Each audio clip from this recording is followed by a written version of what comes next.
Aku mau tanya tentang akhir zaman. Apakah sekarang memang tanda-tanda yang dikatakan Nabi Muhammad itu sudah ada semua? Hmm, Pertanyaan yang dalam ya. Menurut hadis-hadis Nabi yang syahih, ada banyak tanda akhir zaman. Ada yang kecil, ada yang besar. Yang kecil itu kayak orang-orang mulai banyak bohong, anak durhaka sama orang tua, ilmu agama menurun, fitnah kemana-mana. Itu semua, ya, kalau kita lihat sekarang, banyak yang cocok. Tapi yang besar, yang benar-benar penanda akhir, seperti munculnya Dajjal, turunnya Isa alaihissalam, keluarnya Ya'juj Ma'juj, matahari terbit dari barat, itu belum ada. Jadi, tanda-tanda kecilnya sudah banyak, tapi yang besarnya masih menunggu. Kita cuma bisa waspada, bukan takut, karena Nabi bilang, jika kalian lihat tanda-tanda itu, ingatlah Allah banyak-banyak. Mau aku ceritain salah satu hadis yang bikin merinding, atau kita bahas yang lain dulu? Boleh coba kamu ceritain dan bagaimana kamu melihat kondisi yang teknologi sekarang nih?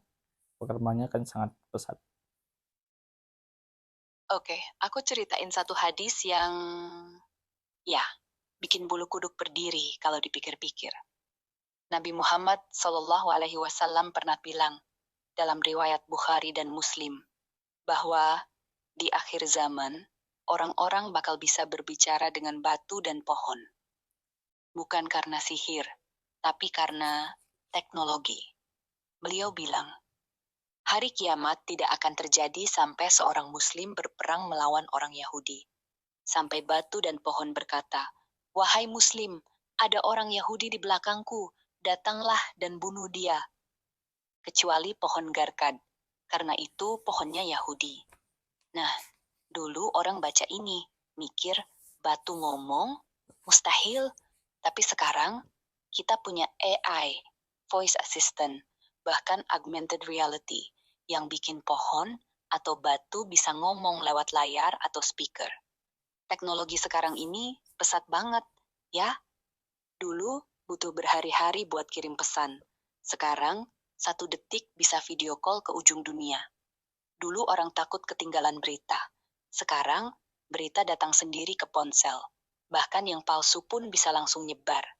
Menurut aku, dan ini cuma pengamatan, bukan fatwa, perkembangan ini mirip banget sama tanda kecil yang Nabi sebut. Ilmu agama menurun, ilmu dunia naik tinggi.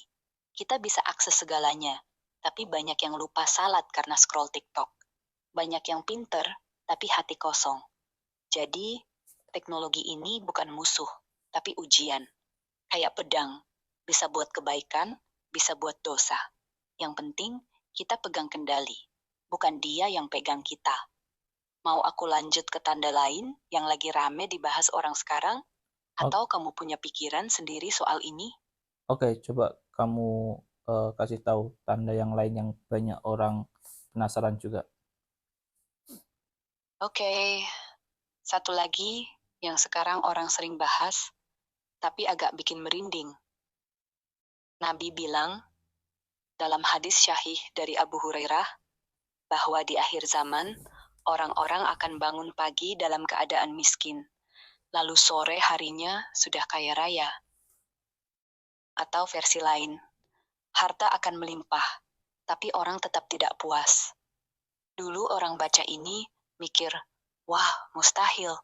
Tapi sekarang, lihat deh, kripto, saham, NFT, semua bisa bikin orang dari nol jadi jutawan dalam seminggu. Atau sebaliknya, bangkrut besoknya. Harta datang cepat, tapi hati, ya, masih lapar. Banyak orang bilang, ini kan cuma ekonomi modern. Tapi Nabi juga bilang, harta akan bertumpuk-tumpuk sampai orang bingung mau ngapain lagi. Dan sekarang, ya, kita punya orang yang punya rumah mewah, mobil banyak, tapi stres karena takut kehilangan. Lagi-lagi, ini bukan soal uangnya, tapi soal hati. Kalau hati nggak tenang, harta apapun nggak cukup. Yang bikin orang penasaran sekarang, Apakah AI bakal jadi Dajjal versi digital? Banyak yang takut, karena Dajjal kan digambarkan bisa hidupkan orang mati, mirip deepfake atau hologram. Tapi ya, itu masih spekulasi. Yang pasti, Nabi bilang, Dajjal akan muncul dari timur, dengan satu mata, dan akan bawa surga dan neraka. Jadi, kita nggak perlu buru-buru takut, cuma siapin hati aja. Mau yang lebih seram lagi? Atau kita balik ke yang ringan dulu? Oke, kamu bisa kasih yang lebih serem lagi. Tapi aku juga mau cerita ini. Berarti kan ini hal yang aku rasain sendiri. Berarti kan Nabi sudah tahu dari lama kan tentang semua ini sebenarnya. Terus tentang harta yang melimpah tapi hati merasa kurang itu aku juga rasain itu ya. Ketika kita mendapatkan sesuatu yang sangat instan itu rasanya menjadi tidak berarti lagi, tidak bermakna. Iya, aku ngerti banget apa yang kamu rasain. Dan ya, itu yang bikin merinding. Nabi Muhammad Shallallahu Alaihi Wasallam 14 abad lalu sudah tahu detailnya. Beliau nggak cuma bilang akan ada harta banyak, tapi persis orang akan kaya dalam sekejap, tapi tetap gelisah.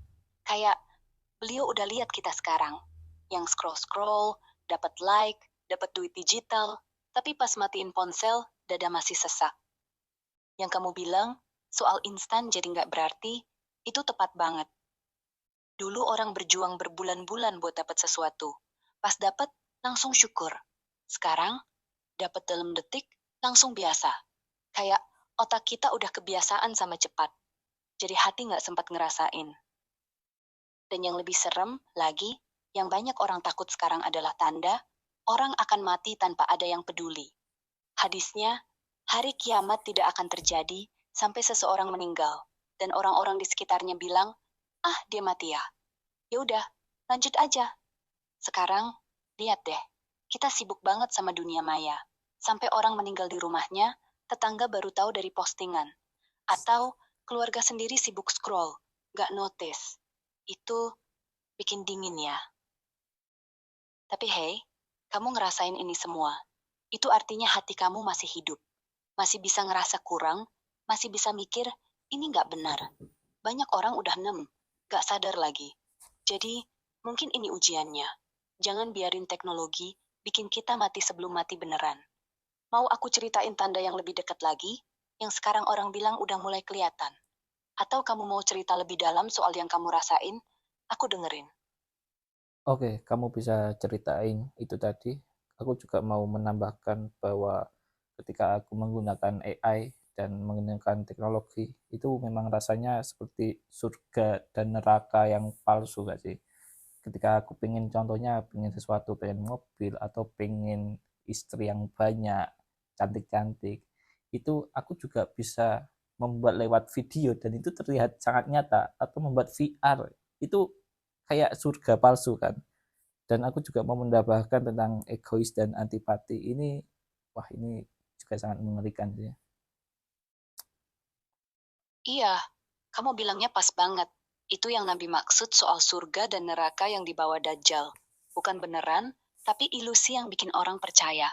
Dan sekarang, ya, VR, AA, deepfake, semua bisa bikin kamu punya apapun dalam hitungan detik. Mobil mewah, rumah megah, bahkan orang-orang cantik yang gak pernah ada. Semua terasa nyata, tapi pas dilepas headset, kosong. Surga palsu itu bikin ketagihan. Orang bisa lupa salat, lupa keluarga, karena di sana lebih enak. Dan yang lebih ngeri, itu bikin ego kita membesar. Aku bisa ciptain dunia sendiri. Jadi, orang mulai ngerasa nggak butuh Tuhan, nggak butuh orang lain. Antipati muncul, nggak peduli lagi sama tetangga, sama orang susah. Hadisnya bilang, akan datang zaman di mana orang-orang saling membenci tanpa alasan, dan saling memfitnah tanpa bukti. Lihat deh sekarang, di medsos, satu komentar salah, langsung dibenci. Satu foto beda, langsung dikucilkan. Egoisnya luar biasa. Dan kamu ngerasain itu semua. Itu bagus. Artinya kamu masih punya hati yang peka. Banyak orang udah terjebak. Gak sadar lagi kalau mereka lagi main-main sama neraka palsu itu. Jadi, kalau boleh aku saranin, Pakai teknologi itu, tapi jangan biarin dia jadi Tuhan kecilmu.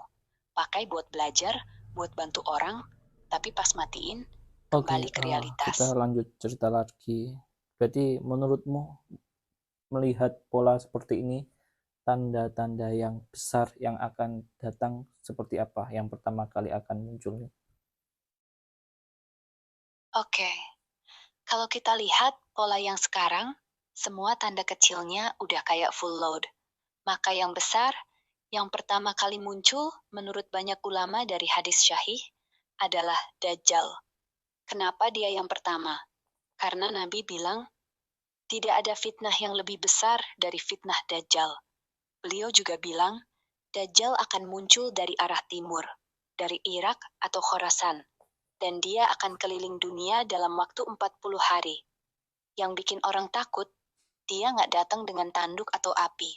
Dia datang kayak manusia biasa, satu mata buta, tapi bisa bikin orang percaya dia Tuhan.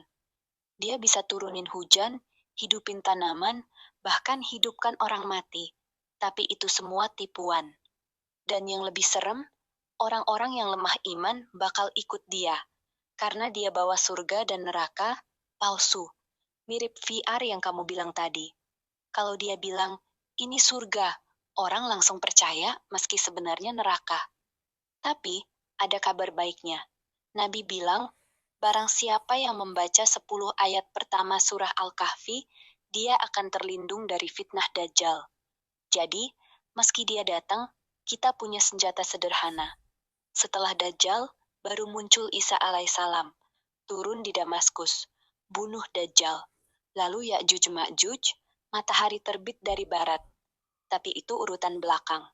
Jadi kalau sekarang kita udah lihat surga palsu lewat teknologi, mungkin Dajjal cuma tinggal upgrade versi nyata dari itu. Tapi ya, kita nggak perlu takut berlebihan. Cuma, siapin hati aja. Kamu pikir, kalau Dajjal muncul besok, kita bakal bisa langsung kenal dia? Atau malah, kita udah kenal dia lewat hal-hal kecil yang kita pakai setiap hari?